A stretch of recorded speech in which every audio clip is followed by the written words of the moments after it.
It is predicted that Israel and the U.S. will bomb Iran on June 9th, 2025. The date that this video is posted proves that these predictions are being made ahead of time, as do these time-stamped emails and forensic notes PDF documents. If you are skeptical for some reason, please email me and I will forward these to you.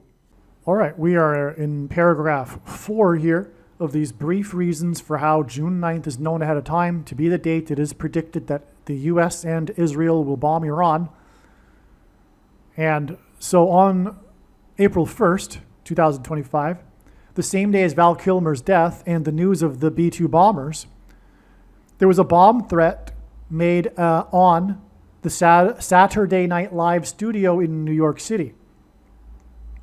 This prophetic bomb threat on April 1st is 69 days before the date 6/9. Okay, the date 6/9 hints at 6 divided by 9, which is equal to 0.666. And also 69 is extremely prophetic because of the most central prophecy in the Bible regarding the end times period of the Antichrist following a period of 69 weeks. So that's why another reason for 69 days to the date 6/9. It's just symbolic of the end, and the end times that is, and the Antichrist. Now, the bomb threat was made by a stalker of Scarlett Johansson. Johansson starred in the movie Lost in Translation with Bill Murray. The plot of the movie centers on its location in Japan. That's a central part of the plot of this movie, how the couple had their relationship in Japan, in Tokyo, okay? Hence also the reason for the title of the movie, Lost in Translation, okay?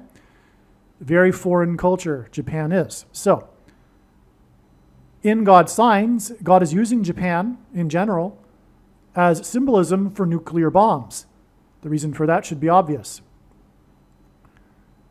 44 days before the bomb threat on the Saturday Night Live studio by the stalker of Johansson, Bill Murray was in the studio, the same studio, performing for the extremely prophetic 50th Saturday Night Live special, which I'm going to make a video about at some point, and it'll be a couple of hours at least long. It is so much. So much. Anyway, and so Bill Murray did his piece in this special. He reprised his role as the, on the skit The Weekend, the news updates. Okay, and so in the skit though, let's see.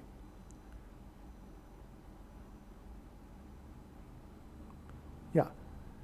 So he was in that studio 44 days before the bomb threat, doing his skit on the 50th Saturday Night Live special. From what I recall, I think it was live, and so you could really get the 44 days count there. But either way, if it wasn't, it was still broadcast on that day, which, by the way, was the date 216, which hints at 216, which is 6 times 6 times 6. And the name Barak in English gematria is equal 216. Okay, so, and anyway, in his skit, this is the point here, he made a joke about having regular sex with Johansson. And it was a joke, and it was, I guess, funny for people because, one, it alluded to the plot of the movie in which, you know, they get together and have sex in this hotel in Tokyo. And also, the reason why Bill Murray made a joke about that is because of the fact that Bill Murray's, you know, not the most attractive guy, and Scarlett Johansson is known somewhat as a sex symbol, and also the age difference. So the idea of him having regular sex with Scarlett Johansson is a little bit comedic.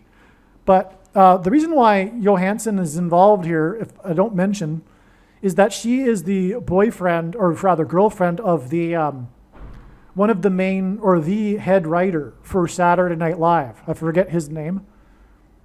So that's her connection with Saturday Night Live, and that's why the stalker of Scarlett Johansson would have made the bomb threat on the studio. Okay, because her boyfriend essentially is Saturday Night Live, all right? Now, this 44 days connection between the Saturday Night Live special and the Saturday Night Live studio bomb threat on the day of the news of the 2x3 bombers, which is, by the way, a pairing of 23 and 44, which confirms the signs and connections, is followed by the 9 days connection to the Supreme Court ruling regarding Kilmar Garcia, which I just explained in the last paragraph. I intend to put all of these paragraphs into one video, but also separate them. And so I'll just say again, this is how God's true big picture of signs, patterns, and connections works. It works on the principle of second and third and multiple witnesses confirming a matter as the Bible says is required. And this is what makes what is being explained on this channel true and not a product of one's imagination and different and unique than everything else on the internet that claims to be an analysis of God's prophetic signs. And if we think about it, one simple way in which God would provide a second witness for us is through pairing certain numbers together, such as 9, 23, and 44. And I know that these are the numbers because I've been studying his big picture of signs from morning until night for more than full-time hours for more than 7 years. And the reason is because the 44th president was inaugurated in 2009, and he is the basketball president who wore 23 in high school. Now, so we have, again, the 44 days connection between the Saturday Night Live special and the Saturday Night Live bomb threat, which is then followed by 9 days to the Kilmar Garcia ruling, which is then followed by 4 times 4 days, and then 44 days to the predicted bombing of Iran on June 9th.